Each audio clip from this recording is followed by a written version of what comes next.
భార్య భర్త ఆదిమ సంఘములో ఉన్నటువంటి ఒక ఫ్యామిలీ కదా. చాలా ఫ్యామిలీస్ ఉన్నాయి. ప్రత్యేకించి పరిశుద్ధాత్మ దేవుడు మరి యొక్క అపోస్తలుల కార్యముల గ్రంథంలో ప్రత్యేకించి వారి గురించి రాయించాడంటే, ఒక వ్యక్తి పేరు రాయబడిందంటే ఆ వ్యక్తి గురించి సంఘం నేర్చుకునే విషయాలు ఎన్నో ఉంటాయి. ఓకే, మంచి విషయాలు కావచ్చు, కొన్ని చెడు విషయాలైనా కావచ్చు. వీరిని బేస్ చేసుకొని మనము మరి చాలా ఫ్యామిలీస్ గురించి మనం నేర్చుకుంటూ వచ్చాం. అంటే మంచి భార్య భర్తలు, చెడ్డ భార్య భర్తలు, అంటే మాదిరి కలిగిన వాళ్ళు, మాదిరి లేని వాళ్ళు. ఇట్లా ఉదాహరణకి మాదిరి లేని వాళ్ళు అంటే ఆదాము అవ్వ గురించి నేర్చుకున్నాం. ఇంకా లోతు భార్య గురించి నేర్చుకున్నాం. ఇంకా అహాబు రాజు యెజబెలు రాణి గురించి నేర్చుకున్నాం. మంచి మాదిరి కలిగిన వ్యక్తుల గురించి కూడా మనం కొంతమంది గురించి నేర్చుకున్నాం. ముఖ్యంగా పాత నిబంధనలు అబ్రహాము, షారా. కొత్త నిబంధనలో హకుల, ప్రిస్కిలా అనేవాళ్ళు. ఇంకా పాత నిబంధనలు చాలా మంది ఉండొచ్చు. మనోహ అతని భార్య అంటే సంసోన్ యొక్క తల్లిదండ్రుల గురించి కూడా క్లుప్తంగా నేర్చుకున్నాం. కొన్ని అవుట్లైన్స్ మనము పై విషయాలు నేర్చుకున్నాం. ఇంకా ఒక్కొక్కరి గురించి లోతుగా మనం ధ్యానిస్తే వారాలు నెలలు సమయం పడుతుంది. అంతగా ఉందన్నమాట. సరే, ఏదేమైనప్పటికీ అపోస్తలుల కార్యములు మనం కంటిన్యూషన్ కాబట్టి ఇక్కడ ఈ ఫ్యామిలీ గురించి కొన్ని విషయాలు ఇంపార్టెంట్ మనం నేర్చుకోవాలి. సంఘానికి అవసరం. స్త్రీలైన వారికి, పురుషులైన వారికి వారిలోంచి మనం నేర్చుకునే చాలా ఉంటాయి. కనుక మనం అక్కడ ఆగి 8 వారాలు 8 పార్ట్లుగా నేర్చుకున్నాం. అంటే ఇది 8వ పార్ట్, 8వ భాగం, 8వ వారం. ఓకే, ఈరోజు ఆ విషయాలు మనం క్లుప్తంగా నేర్చుకొని మనం ముగించుకోవచ్చు. ప్రాముఖ్యంగా గమనించండి, మనము ఏదైనా ఒక సంగతి మనం నేర్చుకుంటున్నప్పుడు అవి మన హృదయానికి సరి చేసుకోవాలి. అంటే మనం పోల్చుకోవాలి. మన లైఫ్ అప్లికేషన్ అంటారు, మన జీవితానికి దాన్ని అప్లై చేసుకోవాలి. అలా చేసుకున్నప్పుడే దేవుని యొక్క వాక్యం మన హృదయంలో, లేక దేవుని ఆత్మ మన జీవితంలో కార్యం చేస్తాడు. మనకు కాదులే, మనకు సంబంధం లేదు అంటే అసలు ఈ బైబిలే మనకు సంబంధించింది కాదన్నట్టు అర్థం. వింటున్న మీరైనా, చెప్తున్న నేనైనా, ప్రతి ఒక్కరం కూడా ఏం చేయాలంటే బైబిల్ చదువుతున్నప్పుడు ఫస్ట్ మన జీవితానికి దాన్ని అన్వయించుకొని, ఒకవేళ నేను ఈ ప్లేస్లో ఇలా ఉన్నానా, ఈ ప్లేస్లో ఇలా ఉన్నానా, కరెక్ట్గా ఉన్నానా, లోపం ఉందా, అది మనం సరి చేసుకోవడం, మనం దేవునికి మనము లోపడుతున్నట్టు. ఓకే, దేవుడు మన జీవితంలో కార్యం చేస్తాడు. ప్రాముఖ్యమైన విషయాలు ఈరోజు మనం జ్ఞాపకం చేసుకుందాం. 5వ అధ్యాయము 8, 9 వచనాలు ఒకరు చదువు సహాయం చేయండి. అప్పుడు పేతురు, మీరు ఆ భూమిని ఇంతకే అమ్మితిరా, నాతో చెప్పుమని ఆమెను అడిగాను. అందుకు ఆమె అవును ఇంతకే అని చెప్పాను. అందుకు పేతురు, ప్రభు యొక్క ఆత్మను శోధించుటకు మీరెందుకు ఏకీభవించితిరి? ఈ 8వ వచనము ఒక్కసారి మనం ఆలోచన చేస్తే, దేవుడు లేకపోతే అక్కడ ఉన్నటువంటి ఒక దైవ సేవకుడు ఒక్కసారి అన్నయ్య భార్య అయిన సఫీరాకు 2వ ఛాన్స్ ఇచ్చినట్టుగా మనకు అనిపిస్తుంది. తన తీర్పు ఆమె మీదకి వచ్చి పడుతుందని దేవుడు పేతురు ద్వారా వెల్లడి చేసినట్టు అన్నమాట. అక్కడ ఆల్రెడీ భర్తకు జడ్జిమెంట్ అయిపోయింది. అననీయ చనిపోయాడు. కపటము, వంచన, లేకపోతే అబద్ధము గురించి ఏమవుతుంది అని అంటే దేవుని యొక్క కోపం వచ్చినట్టుగా మన అననీయ జీవితంలో మనం చూస్తాం. నెక్స్ట్ అది ఎరుగకే ఆమె వచ్చేసింది, కానీ ఆమెకు కూడా అవకాశం ఇవ్వబడింది. అంటే పేతురు అడిగిన ప్రశ్న 8వ వచనం మనం చదువుతున్నాం, ఇంతకేనా, ఇంతకే అమ్మితిరా. ఇక్కడ ఒక ఆప్షన్, ఇంతకే అమ్మితిరా అన్నప్పుడైనా ఆమె చేంజ్ చేసుకోవాలి. ఇక్కడ ఏమంటే ఆమె తన కథను మార్చి, లేకపోతే ఆమె చెప్పాలనుకున్న దాన్ని ఏదైతుందో కొంచెమైన భయముతో దాన్ని మార్చేసి యథార్థంగా ఉన్నట్టు చెప్పడానికి, లేకపోతే పశ్చాత్తాపడడానికి ఒక అవకాశం కూడా ఇవ్వబడింది. అది గ్రహించాలి. సరే, ఇంతకీ ఈ విషయాలను బట్టి మనం ఏం నేర్చుకుంటున్నామంటే, దేవుడు అంట పాపాన్ని చూచి చూడనట్టుగా ఉండడు. అంటే ఒకవేళ మనం సహించి ఉండనిచ్చినా దేవుడు సహించేవాడు కాదు. లోతుగా వెళ్తున్నాం మనం. ఈ పైన చదివితే అర్థమయ్యేది కాదు. ఏముందిలే కథ, అననీయ సఫీరాల గురించి ఏదో వాళ్ళు అబద్ధం ఆడారు, అక్కడ ఏదో జరిగింది, వాళ్ళు చనిపోయారు, అయిపోయింది అనుకుని పోయేది కాదు అక్కడ. కానీ మనం లోతుగా వెళ్తే చాలా విషయాలు మనం అక్కడ నేర్చుకోవాలి. గమనించండి, దేవుడు ఒక ఉదాహరణ, ఎగ్జాంపుల్ అనేది ఎప్పటికైనా ఉంచుతాడు. అలా జరిగిన సందర్భాలు పాత నిబంధనలో ఎన్నో ఉన్నాయి. అబద్ధమును గురించి, లేకపోతే కపటమును గురించి, వంచనను గురించి దేవుడు ఏమనుకుంటున్నాడో దేవుడు ఎప్పటికీ గుర్తు ఉండేలా ఒక ఉదాహరణ ఇచ్చాడు. అననీయ సఫీరాల జీవితాన్ని బట్టి మనం సంఘం నేర్చుకోవాలి. పాత నిబంధనలో ఒక 2 సందర్భాలు మీకు గుర్తు చేయాలనుకుంటున్నాను. మొట్టమొదటిది సంఖ్యాకాండము 15వ అధ్యాయము 32వ వచనం మీరు చూడండి. సంఖ్యాకాండము 15వ అధ్యాయం 32వ వచనం నుండి 36వ వచనం వరకు చదువుదాం. సంఖ్యాకాండం 15వ అధ్యాయం 15-32. ఇశ్రాయేలు అరణ్యంలో ఉన్నప్పుడు ఒకడు విశ్రాంతి దినమున కట్టెలు ఏరుట చూసింది. వాడు కట్టెలు ఏరుట చూసిన వారు మోషే యొద్దకును అహరోను యొద్దకును సర్వ సమాజము యొద్దకును వారిని తీసుకొని వచ్చిరి. వారికి ఏమి చేయవలనో అది విషదపరచబడలేదు కనుక వారిని కావలిలో ఉంచిరి. తర్వాత యెహోవా ఆ మనుషుడు మరణశిక్ష నొందవలెను. సర్వ సమాజము కాలము వెలుపల రాళ్లతో వాని కొట్టి చంపవలనని మోషేతో చెప్పెను. కాబట్టి యెహోవా మోషేకు ఆజ్ఞాపించినట్లు సర్వ సమాజము పాలెములో వెలుపలికి వారిని తీసుకొని పోయి రాళ్లతో వారిని చావగొట్టెను. ఇక్కడ ఏమర్థమవుతుంది? ఇక్కడ జరిగినటువంటి సంఘటన మనం చదివాం కదా. ఇశ్రాయేలులో ఒకడు విశ్రాంతి దినమున పనికి వెళ్ళాడు, కట్టెలు వేరుతున్నాడు. వారి విషయమై కొంతమంది ఈ విషయం చెప్పినప్పుడు, విశ్రాంతి దినమున వాడు పని చేస్తున్నాడు, కట్టెలు ఏరుతున్నాడు అని చెప్పినప్పుడు వాని విషయమై ఏం చేయాలో తోచక వాడిని ఒక రోజు అలాగ ఉంచారట కావలిలో. తర్వాత మోషేతో దేవుడు చెప్తున్నాడు, వాడు మరణ శిక్ష నొందవలెను అని చెప్పాడు. ఆ తర్వాత ఈ విషయం ఇజ్రాయేల్ సర్వ సమాజం అంతా కూడా గ్రహించి వాడిని తీసుకెళ్ళి పాలెము వెలుపల రాళ్లతో కొట్టి చంపేశారు. అతడు మరణ శిక్ష నొందవలెను అని చెప్పబడింది. ఎందుకు? ఏం తప్పు చేశాడు? విశ్రాంతి దినమున. రైట్, అది తప్పే. ఎలా తప్పు అవుతుంది? దేవుడు ధర్మశాస్త్రం ఇచ్చినప్పుడు దానికి అవిధేయత చూపడం తప్పు. దేవుడు ఒక ధర్మశాస్త్రం, ఒక లా ఇచ్చాడు, ఒక ఆజ్ఞ ఇచ్చాడు, ఒక శాసనాన్ని, నియమాన్ని, కట్టడను నియమించాడు తన ప్రజల కొరకు. దాన్ని దేవుడు నియమించిన ధర్మశాస్త్రమునకు లోబడకపోవడం, లేకపోతే ధర్మశాస్త్రాన్ని మీరడము తప్పే. ఆ తప్పుకు శిక్ష రావాల్సిందేనంట. చూసారు, ఇది మరి దేవుడు మనకి ఎంత కృప చూపుతున్నాడు.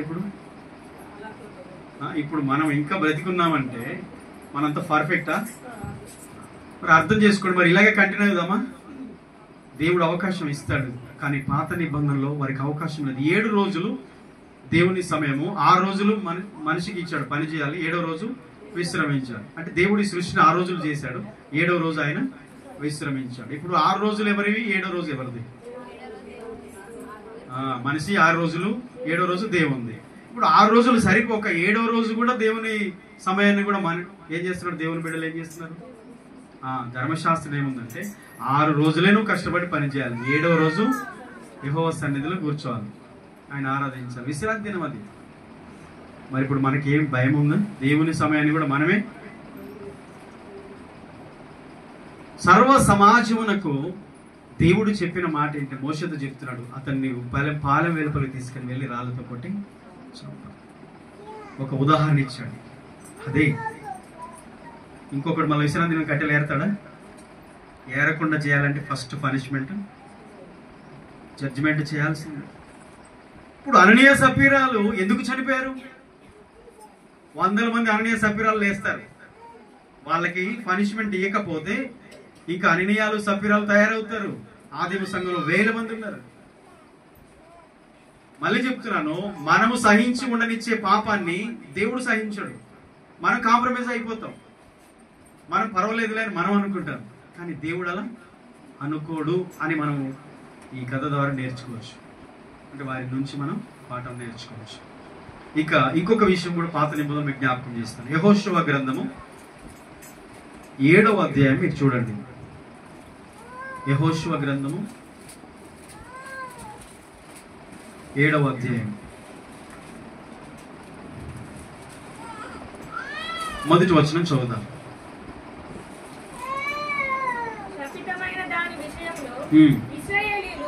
తిరుగుబాటు చేసి ఎట్లనగా యూదా గోత్రములో శెరాహు ముని మనవడును జబ్ది మనవడును కర్మి కుమారుడైన ఆకాను శపితము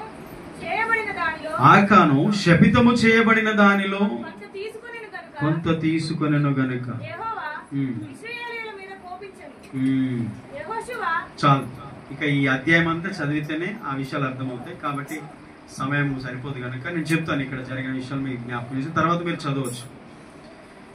యెరికో పట్టణాన్ని నాశనం చేయమని దేవుడు చెప్పాడు. అయితే అది శపితమైనది, అందులోంది మాత్రం మీరు ఏమీ తెచ్చుకోవద్దని చెప్పాడు. ఇశ్రాయేలు యెహోవాకు విరోధంగా పాపం చేశారు. శపితమైన దానిలో కొంత తీసుకున్నారు. దాన్ని బట్టి దేవునికి కోపం వచ్చింది. అయితే ఈ తప్పు అందరు చేశారంటే అందరు కాదు, ఒక్కడే చేశారు.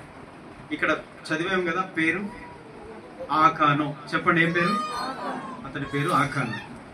దేవుడు చెప్పిన దానిలో ముట్టుకోవద్దని, శపితమైనది దాన్ని మీరు తీసుకోవద్దని దేవుడు చెప్పిన దానిలో ఎవ్వరికి తెలియకుండా ఆకాను అనే వ్యక్తి కొంత బంగారము, కొంత వెలగల వస్త్రాలు, దుస్తులు తీసుకుని వచ్చి తన గుడారంలో భూమిలో తవ్వి పాతి పెట్టాడు, దాచిపెట్టుకున్నాడు.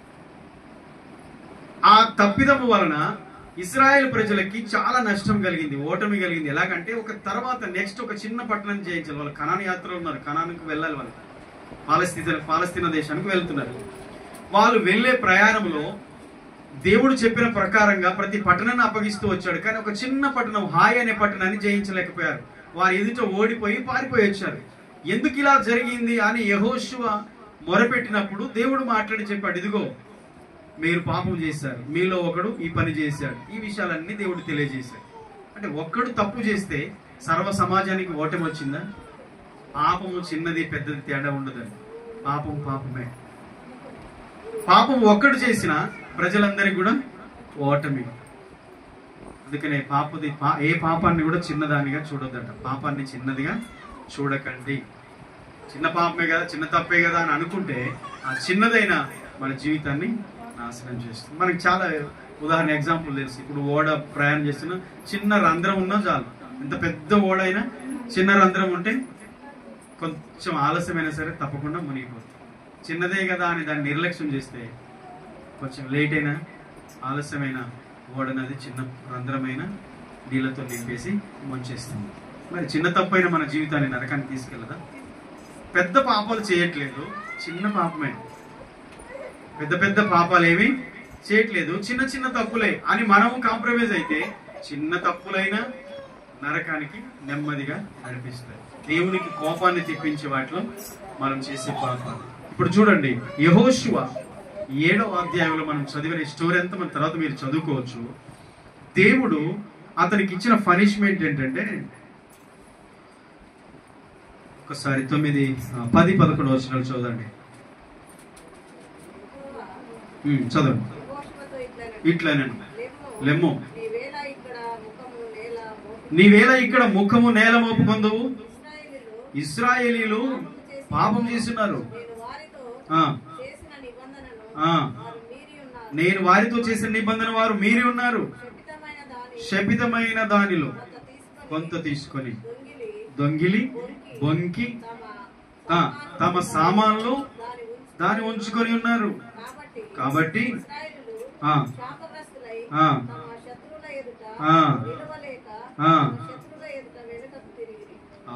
చూసారా, పాపము ఓటమి పాలు చేస్తుంది. గుర్తుపెట్టుకోండి, పాపము మనల్ని ఓటమి పాలు చేస్తుంది. చిన్న పాపమే, చిన్న తప్పిదమే మనం అనుకోవచ్చు. దేవుడు క్లియర్ గా చెప్తున్నాడు, ఇదిగో ఇశ్రాయేలీలు చేసిన శపితమైన దాన్ని నేను ఏదైతే చేయొద్దన్నానో అది చేశారు. అంటే నిబంధన మీరారు, వారు బొంకారు. చూసారు దేవుడు దాన్ని ఎలా ఎక్స్ప్లెయిన్ ఇస్తున్నాడు. దాన్ని బట్టి రీజన్ చెప్తుండే, ఈరోజు పాపం చేసేవారు దేవునితో నడవలేరు. గుర్తుపెట్టుకోండి, పాపం చేసేవారు దేవునితో నడవలేరు. పాపము చేసే వ్యక్తితో దేవుడు నడవడు, అక్కడ ఆగిపోతాడు.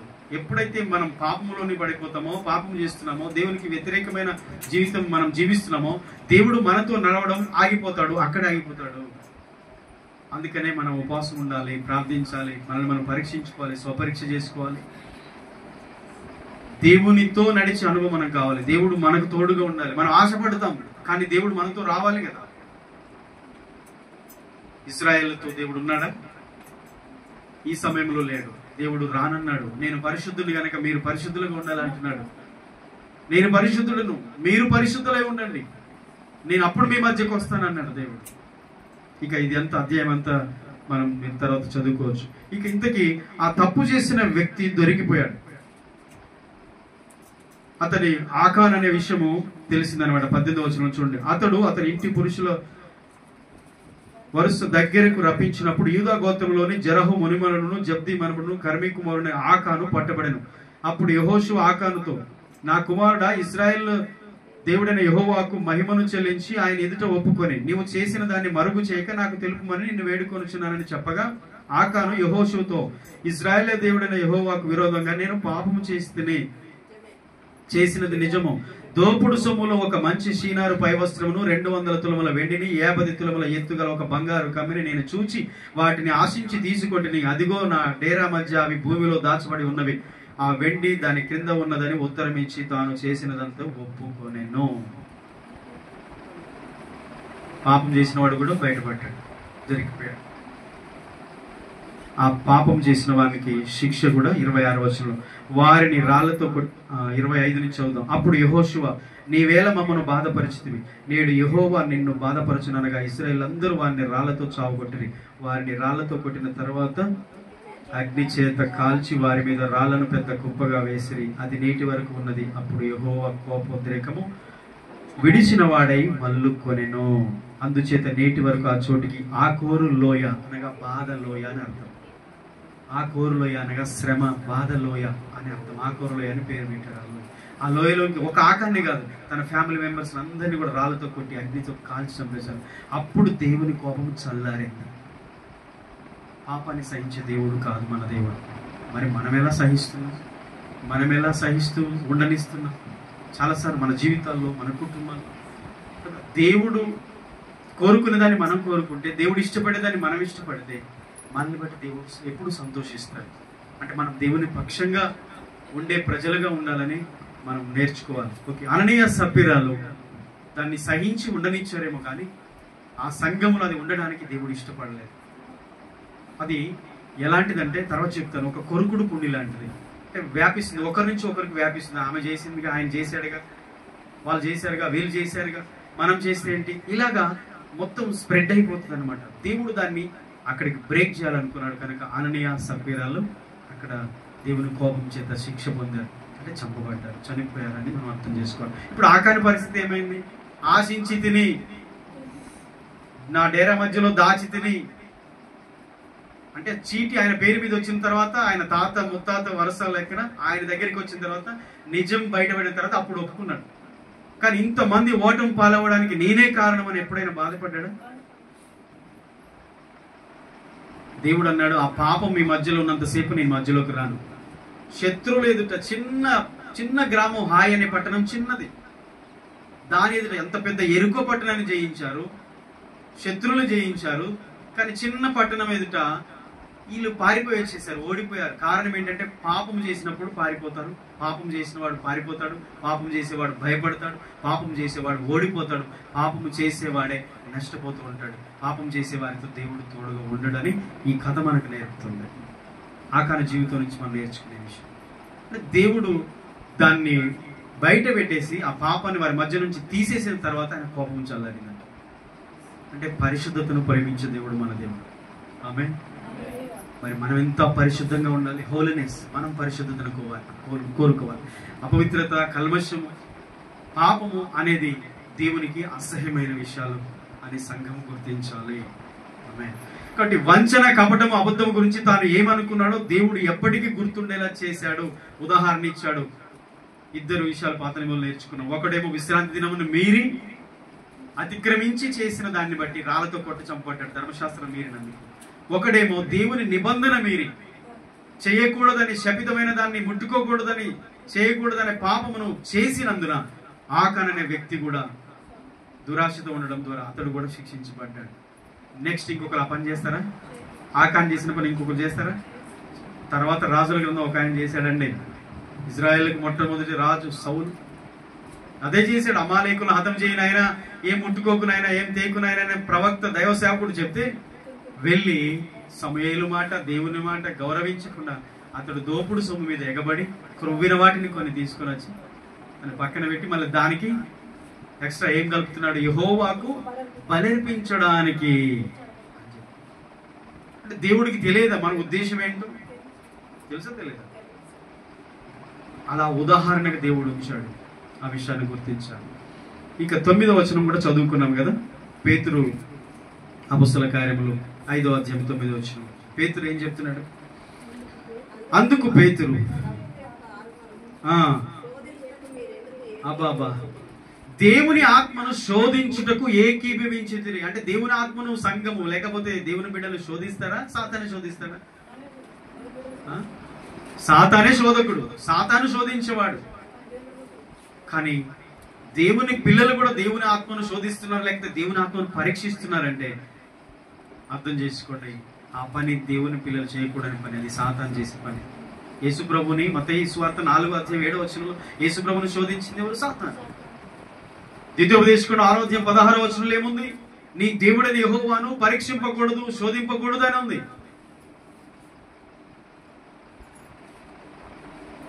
దేవుని ఆత్మను పరీక్షించకూడదు. అలా పరీక్షించడము, శోధించడము సాతాను పని. అననీయ సఫీరాలు ఏం చేశారట? దేవుణ్ణి శోధించుటకు, ప్రభు యొక్క ఆత్మను శోధించుటకు మీరెందుకు ఏకీభవించితిరి అన్నాడు. అననీయ సఫీరాలు చేసిన పాపము దేవుని ఆత్మను పరీక్షించడం అని గుర్తించాలి. రెండో విషయం ఏంటంటే, స్థానిక సంఘములో క్రైస్తవులు సహించి ఉండనిచ్చే పాపం అన్నిటికంటే ఆ సంఘానికే డేంజర్. ఒక విశ్వాసి అయితే, ఒక విశ్వాసుల కుటుంబం అయితే, దేవుని నమ్ముకున్న ఫ్యామిలీ అయినా, లేకపోతే ఒక సింగిల్గా వచ్చి ఒక విశ్వాస అయినా, లేకపోతే ఆ సంఘమైనా ఒక పాపాన్ని సహించి ఉండనిస్తే ఆ సంఘములో లేకపోతే వారి వ్యక్తుల జీవితాల్లో, ఆ కుటుంబాల్లో ఆ పాపాన్ని త్రోసివేయకుండా, అసహించుకోకుండా, పాపాన్ని మనం విడిచిపెట్టకుండా సహించి మనమే కాంప్రమైజ్ అయ్యి ఆ పాపాన్ని మనము అలాగ సహించి ఉండనిస్తే అది ఎవరు ఉండనిస్తారో వాళ్ళకే డేంజర్. అది సంఘానికి, సంఘం అయితే సంఘానికి, కుటుంబం అయితే కుటుంబానికి, విశ్వాసి అయితే విశ్వాస జీవితానికి చాలా ప్రమాదకరమైనది అని ఈ అననీయ సఫీరాల స్టోరీ మనకు నేర్పుతుంది. అవునా కదా? వారు వారి జీవితంలో ఉన్న కపటాన్ని అలా ఉంచుకున్నారు. బెస్ట్ విశ్వాసులే, మంచి బిలీవర్సే కావచ్చు, కానీ వంచన అనేది వారిలో ఉన్నప్పుడు, కపటం అనేది వారిలో ఉన్నప్పుడు, అబద్ధం అనేది వారిలో ఉన్నప్పుడు అది మంచిది కాదు అని వాళ్ళు దాన్ని అసహించుకుంటే బాగుండేది. సహించి ఉండనిచ్చారు, కానీ అది వాళ్ళకే ప్రమాదమైంది, చాలా ప్రమాదమైంది. దేవుడికి ఏది ఇష్టం లేదో దేవుని బిడ్డలకు అది ఇష్టం లేకుండా ఉండాలి. ఆమె దేవుడు దేన్ని ఇష్టపడడో దాన్ని మనం ఇష్టపడొద్దు. ఆమె దేవుడు అంటాడు, నా పక్షంగా ఎవరుంటారు, నా పక్షంగా ఎవరుంటారు, రోషం కలిగి ఎవరు నా కొరకు నిలబడతారు. దేవుడు అదే కోరుకుంటాడు. దేవునికి ఇష్టం లేనిది మనం ఇష్టపడొద్దు, దేవుడికి నచ్చంది మనం నచ్చొద్దు. అలా ఉన్నప్పుడు దేవునికి మనం చాలా ఇష్టలు అవుతాం. చాలా సందర్భాల్లో దేవుడు కొంతమంది గురించి సాక్ష్యం ఇస్తాడు. ఫీనెహాస్ అనే ఒక వ్యక్తి ఇజ్రాయెల్ పాపం చేస్తున్నాడు, వ్యభిచారం చేస్తున్నప్పుడు దేవునికి వచ్చే కోపం ఆయనకి వచ్చిందంట. వచ్చి కత్తి తీసుకుని ఆ వ్యభిచారం చేసే వాళ్ళందరినీ చంపడం మొదలుపెట్టాడు. ఆ వ్యక్తిని చూసి దేవుడు అన్నాడు, అబ్బా నా పక్షంగా అతనికి రోషం వచ్చిన ఫీనెహాస్. దేవుని పక్షంగా మనకు రోషం రావాలి అంటే రాజీపడే తత్వం మనకు ఉండకూడదు. ఆమె మనం ఎక్కడ రాజీపడొద్దు. మరి ముఖ్యంగా పాప విషయం, తప్పు విషయంలో రాజీపడొద్దు. అలాగుంటేనే క్రీస్తు భార్యగా, వధువు సంఘంగా మనం ఉంటాం. పవిత్రులైన కన్యకగా క్రీస్తుని ఎదుర్కోవడానికి కొనుక్కోబడతాం, ఎత్తబడే గుంపులో ఉంటాం. ఏమి కాదులే అని చెప్పేసి కాంప్రమైజ్ అయిపోయి లైఫ్ మనదైతే మాత్రం యేసయ్య రాకడలో ఆయన ఎదుర్కొనే అర్హత మనకు ఉండదు, దేవుణ్ణి ఎదుర్కొనే అర్హత మనకు ఉండదు. అసలు మనము దేవుణ్ణి కలుసుకునే శక్తి కూడా మనకు ఉండదు. ఆ శక్తిని భూమి మీద ఉన్నప్పుడే దేవుని యొక్క పరిశుద్ధత ద్వారా, దేవునికి ఇష్టంగా జీవించడం ద్వారా మనం పొందుకోవాలి. ఆమేన్, ఆమేన్. కాబట్టి ఆమె కథను మార్చి పశ్చాత్తాపడడానికి అవకాశం వచ్చినా ముఖాముఖిగా అబద్ధం ఆడిందనే విషయాన్ని గుర్తుపెట్టుకోండి. ముఖాన్ని అబద్ధం చెప్పేసింది, ముఖాముఖిగా ఖచ్చితంగా మాట్లాడింది. 10వ వచనం చూడండి ఒకసారి. వెంటనే ఆమె తన పాదముల యొద్ద పడి ప్రాణం విడిచెను. ఆ పడుచువారు లోపలికి వచ్చి ఆమె చనిపోయి చూసి ఆమెను మోసుకొని పోయి ఆమె పెనిమిటి యొద్ద పాతి పెట్టింది. ఈ భయానకమైన పరిస్థితి సంఘానికి ఒక భయాన్ని పుట్టించింది. సంఘము వణికిపోవడానికి, సంఘము ఆధ్యాత్మిక భంగము, సంఘం ఆత్మీయ జీవితానికి ఒక భంగం కలగడానికి ఈ సన్నివేశం వారు కారకులయ్యారు. ఈ అననీయ సప్పిరాల మరణం అలాగే. కాబట్టి పాపాన్ని చూచుచున్నట్టుగా దేవుడు ఉండడు, శిక్షించకుండా ఉండడు. పాపము అంత తేలికైనది కాదు అన్న విషయాన్ని సంఘం ఈరోజు గుర్తించాలి. దేవుడు పాపాన్ని చూసి చూడనట్టు ఉండడు. మనం ఉంటామేమో. కొంచెం కష్టం అనిపిస్తుంది ఈ చాప్టర్, వీళ్ళ గురించి నేర్చుకునే విషయాల్లో కొంచెం మనకు వినడానికి కూడా కొద్దిగా కష్టం అనిపించదు. కానీ ఇదే నిజం.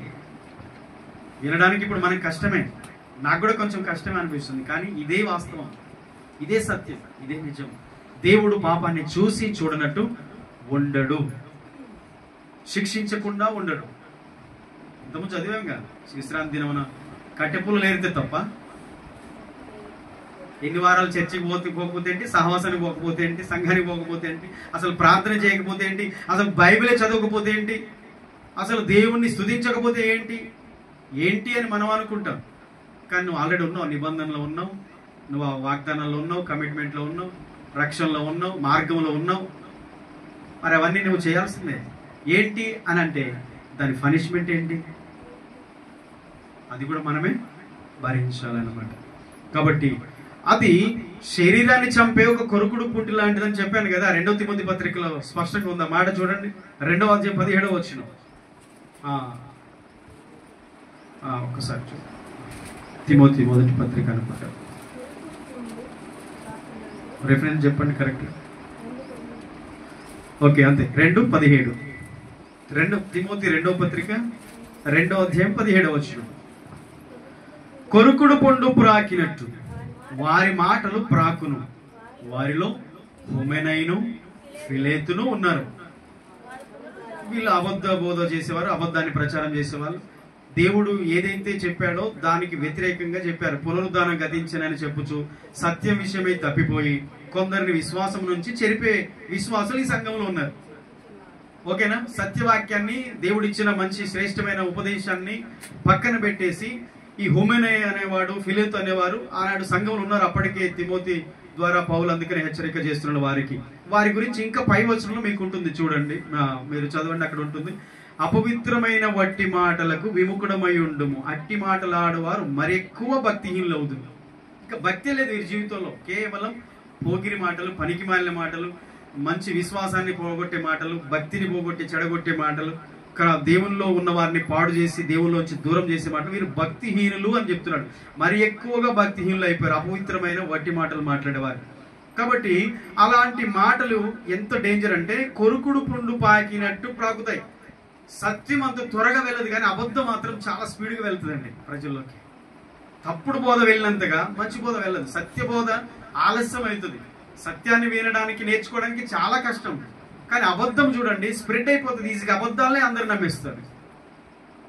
ఈ కొరుకుడు పుండు అంటే అర్థం ఏంటంటే క్యాన్సర్. అది ఏ రకమైన క్యాన్సర్ అని కావచ్చు, స్ప్రెడ్ అయిపోతుంది అనమాట మొత్తం. కొరుకుడు పుండు పాకినట్టు వారి మాటలు ప్రాకుతాయి. అంత ప్రమాదం. అందుకనే దేవుడు దాన్ని అక్కడికి బ్రేక్ చేశాడు. అననీయ సప్పీరాలకి దేవుడు ఇచ్చిన పనిష్మెంట్ మళ్ళీ నెక్స్ట్ ఇంకొకరు అలా చేయలేదండి. నెక్స్ట్ 6-7 అధ్యాయాలకు వెళ్తే సంఘము ఉజ్జీవముతో దేవుని ఆత్మచేత అందులోంచి గొప్ప గొప్ప పరిచారకులు వేశారు. మామూలు విశ్వాసలే కానీ అగ్ని జ్వాలగా మండించబడ్డారు. ఒక స్టీఫెన్, అలాగే ఫిలిప్పు, కొంతమంది 7 అన్నమాట. ప్రపంచాన్ని, భూమిని తలకిందు చేసే వారిలో సేవకులు, అపొస్తలులే కాదు, ఇక విశ్వాసులు వేశారు. అదే పాపం కంటిన్యూ అవుతే సంఘము నాశనం అయిపోయింది. దేవుడికి తెలుసు. అందుకనే వాళ్ళని అక్కడే శిక్షించి దాన్ని విరుగుడు చేశారు. పాపాన్ని కొరుకుడు పుండు ప్రాకినట్టు ప్రాకుతుంది అనమాట. అననీయ సప్పిరాలు చేశారు, మనం చేయొచ్చు. ఇక అందరిలో అబద్ధాలే ఉంటాయి, అందరిలో కపటమే ఉంటుంది, అందరిలో మోసం ఉంటుంది, అందరిలో వంచన చేయడమే, బ్లాక్మెయిల్ చేయడం, లోపల ఒకటి ఉంచుకోవడం, బయటకు ఒకటి మాట్లాడడం. అందుకనే తిమోతికి హెచ్చరిక చేస్తున్నాడు, ఫలానా హోమెనై అనేవాడు, ఫిలేత్ అనేవాడు ఉన్నాడు, వారు ఇలా చేశారు, పునరుద్ధానం గతించిపోయింది, ఈస్టర్ లేదు, పునరుద్ధానం లేదు, యేసు లేవడు, ఇంకా రాడు, ఇంకా రకరకాలుగా కల్పితాలు చెప్పి సత్యసువార్తని చెడగొట్టేటువంటి గ్రూప్ అప్పటికే సంఘాలు తయారైపోయాయి. అలాంటి వాళ్ళు విశ్వాసుల సంఘాలు ఉంటారు, వారి విషయమే జాగ్రత్త జాగ్రత్త జాగ్రత్త. అనేక సభ్యుల గురించి మనం నేర్చుకుంటున్న వాటిలో ఈ విషయాన్ని మనం నేర్చుకున్నాం. చివరిది, క్రైస్తవులు పాపం చేసేందుకు భయపడుతూ ఉంటే సంఘం ఎప్పుడు పవిత్రంగా ఉంటుంది. గట్టిగా హల్లే చేద్దామా? రెండు చేతులు ఎత్తి. సంఘము చిన్న పొరపాటైనా, సంఘం అనగానే నేను అని చెప్పండి. సంఘం అంటే ఎవరు? నేను. కాబట్టి సంఘం అన్నప్పుడల్లా నేను అన్నట్టు మనకు అన్వయించుకోవాలి. ఓకేనా? సంఘము పాపము చేయడానికి భయపడుతూ ఉంటే పవిత్రంగా ఉంటుంది. పాపం విషయమై భయపడాలి. అంటే ఏదైనా చిన్న తప్పు చేయాలన్నా భయపడాలి. మనం చిన్న దేవునికి విరుద్ధమైన చిన్న పొరపాటైనా, దేవునికి వ్యతిరేకమైన చిన్న మాట అయినా, దేవునికి విరుద్ధమైన చిన్న కార్యమైనా, ఆలోచన అయినా ఏదైనా చేయాలంటే మనం భయపడాలంట. అలా భయపడేవారు పవిత్రంగా ఉంటారు, దేవునికి ఇష్టంగా ఉంటారు. పాపం అంటే భయం లేదనుకోండి, ఇష్టం వచ్చినట్టు జీవిస్తారు. అప్పుడు దేవుని కోపం అక్కడ ఆకారం మీద వచ్చినట్టు, విశ్రాంతి దినమున కట్టెలేరిన వారి మీదకి వచ్చినట్టు, ఇక్కడ అన్నయ్య సభ్యుల మీదకి వచ్చినట్టు, ఇంకా చాలా మంది చూసాం కదా, ఆల్రెడీ పోయిన వారం నేర్చుకున్నాం కొన్ని ఫ్యామిలీస్. అలాగా వారంతట వారి శిక్షకు లోనైపోతారు. వారంతట వారే తమను తాము దేవుని కోపానికి ఆహుతి చేసుకున్న వాళ్ళు ఉన్నారు. కాబట్టి ఆ సంఘము పవిత్రంగా ఉంటే దేవుడు వారి మధ్యలో ఉంటాడు. ఒక విశ్వాసి కుటుంబము ఎంత పవిత్రంగా, భక్తిగా, నీతిగా, యథార్థంగా ఉంటారో వారి మధ్యలో దేవుడు ఉంటాడు. మీరు దేవునికి భయపడండి చాలు. దేవుని ఎందుకు భయభక్తులు కలిగి ఉండండి. మీరు ఏ మనిషికో, వస్తువుకో, ఏ వ్యక్తికో, శక్తికో, లోకంలో దేనికో భయపడడం కాదండి. దానికి భయపడొద్దు. ఫస్ట్ దేవునికి భయపడాలి దేవుని పిల్లలు. ఆమేన్. దేవునికి భయపడి దేవుని ఎందుకు భయభక్తులు కలిగి మీరు ఉండగలిగితే చాలు. మీరు ఇక దేనికి భయపడరు. దేవుడు మనకి తోడుగా ఉంటాడు. తర్వాత ఆ సంఘం గురించి మనం చూస్తే దేవుడు వారికి తోడుండి వారి మధ్యలో ఉండి దేవుడు అసాధారణమైన కార్యాలు, మహత్కార్యాలు, సూచక్రియలు, అద్భుత కార్యాలు దేవుడు వారి ద్వారా జరిగిస్తూ వచ్చాడు. సామాన్య విశ్వాసులు లేచి నిలబడి, స్టెఫన్ అనే ఒక వ్యక్తి 7వ అధ్యాయంలో చదువుతాం, అతను లేచి నిలబడి యూదా సమాజం, యూదా ప్రధానులు, ఒక సభ జరుగుతుందన్నమాట, ముఖ్యులైన వారందరూ ఉంటారు, వారి మధ్యలో లేచి నిలబడి అద్భుతమైన సువార్త చెప్పాడు. దేవుని ఆత్మచేత నింపబడి తాను చంపబడినా సరే దేవుని కొరకు రోషం కలిగి నిలబడి పాపాన్ని ఖండించి, వారి దురాచారాలను ఖండించి సత్య సువార్తను ప్రకటించారు. యేసే క్రీస్తు, యేసే మెస్సయ్య, యేసే రక్షకుడు, యేసు నామములోనే రక్షణ. మీరు ఎన్ని ప్రయోగాలు చేసిన పద్ధతుల ద్వారా రక్షణ రాదు. ధర్మశాస్త్రం నెరవేర్చడానికి ఆయన వచ్చాడు, ఆయన ద్వారానే మనకు రక్షణ అని చెప్తే వారు కోపం వచ్చింది, రాళ్ళతో కొట్టి చంపారు. ఆయన చనిపోయినప్పుడు, స్టెఫను చనిపోయినప్పుడు దేవుడు సింహాసనం ముందు లేచి నిలబడ్డాడట స్టెఫన్ ఎదుర్కోవడానికి. ఆయన కొరకు రోషం కలిగి బ్రతికే క్రైస్తవులు కావాలి ఈరోజు. క్రీస్తు కొరకు రోషంగా జీవించే విశ్వాసులు కావాలి ఈరోజు. అలాంటి వారి కొరకు దేవుడు ఎదురు చూస్తున్నాడు. కానీ ఇలాంటి కపటము, అబద్ధాల, మోసాలతో డాంబికులుగా, కేవలం వేషధారులుగా, పైకి భక్తి కలిగి వేషధారణతో జీవించే క్రైస్తవుల కోసం దేవుడు చూడట్లేదు.